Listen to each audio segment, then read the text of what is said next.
મહારાષ્ટ્રીયન નૂતન વર્ષ એટલે ગુડી પડવો, જેની એક પ્રચલિત કથા એવી છે કે ગુડી પડવાના એટલે કે ચૈત્ર સુદ એકમના દિવસે મહારાષ્ટ્રીયન શાલિવાહન શાસક ગૌતમીપુત્ર સાતકર્ણાએ મહારાષ્ટ્ર રાજ્યમાંથી વિદેશીઓને ખદેડી રાજ્યની સુખ સમૃદ્ધિની પુનઃ મેળવી હતી. ત્યારે આ દિવસને વિજય ઉત્સવ તરીકે ઉજવવામાં આવે છે, જેને મહારાષ્ટ્રીયન પરિવારો ગુડી પડવો કહે છે. ત્યારે આજે ચૈત્ર સુદ એકમ એટલે કે ગુડી પડવો સમગ્ર દેશ સહિત પાટણમાં વસતા મહારાષ્ટ્રીયન પરિવારોએ સ્કાય ન્યૂઝ પરિવારના સહૃદયપૂર્વક નૂતન વર્ષા અભિનંદન પાઠવે છે. મહારાષ્ટ્રીયન ભાઈઓ બહેનોનું નૂતન વર્ષ એટલે ગુડી પડવો. મહારાષ્ટ્રીયન પરિવાર ગુડી પડવાનું અતિ વિશેષ મહત્વ રહેલું છે. ચૈત્ર સુદ એકમથી શરૂ થતું આ નવું વર્ષ મહારાષ્ટ્રમાં આનંદ ઉલ્લાસ સાથે ઉજવવામાં આવે છે, જેમાં મહારાષ્ટ્રના મુંબઈ, નાસિક, જલગાંવ, પુના સહિતના અન્ય રાજ્યોમાં ધંધા રોજગાર અર્થે વસતા મહારાષ્ટ્રીયન પરિવારો આ દિવસે પોતાના ઘરમાં વિશિષ્ટ પૂજાવિધિ કરે છે.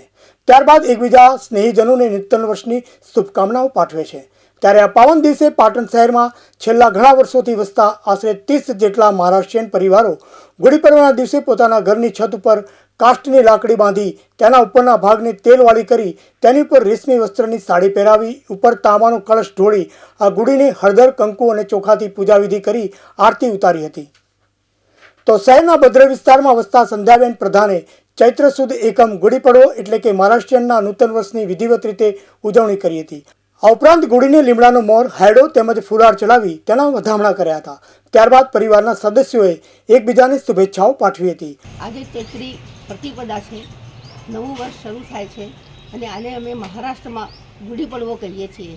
આ ગુડી પડવાના દિને બહુ હર્ષ અને ઉલ્લાસથી અયોધ્યાવાસીઓએ શ્રી રામચંદ્રને વનવાસથી પરત ફર્યા ત્યારે આવકાર્યા હતા. અને આ દિવસે બધા માણસોને જ્યારે ખબર પડી નગરજનોને કે રામ, સીતા, લક્ષ્મણજી બધા પરત ફરી રહ્યા છે, ત્યારે એ લોકો ગામની બહાર, અયોધ્યાની બહાર જઈને ઊંચા ઊંચા ઝાડ ઉપર, મિનારો પર ચડીને પોતાની પાસે જે કંઈ રંગના કપડાં મળ્યા એ વાવટા હલાવવા લાગ્યા અને પોતાનો હર્ષ એ રીતે પ્રદર્શિત કરવા લાગ્યા. અને એના પ્રતિકરૂપે આપણે આ ગુડી બાંધીએ છીએ. બીજું આ ગુડીનું મહત્ત્વ એવું છે કે વૈજ્ઞાનિક રીતે આજથી લીમડાનો મોર પીવાનો હોય છે. આ લીમડાનો મોરમાં અહીંયા આપણે માગેલો છે એ જે લીમડાનો મોર, પછી હૈડો, ફૂલ એ આપણે ચઢાવીએ છીએ. કલશ એ આપણી સંસ્કૃતિનું પ્રતીક છે, એટલે ઉપર કલશ મૂકીએ છીએ. નીચે તમે જોશો પૂજા કરેલી છે કલશની. એ કલશની પૂજા કરીને આપણે પ્રદર્શિત કરીએ છીએ કે શ્રી ભગવાન આપણે ત્યાં પરત ફર્યા છે અને એ માટે આપણો આ આનંદ ભગવાન પણ સ્વીકારે.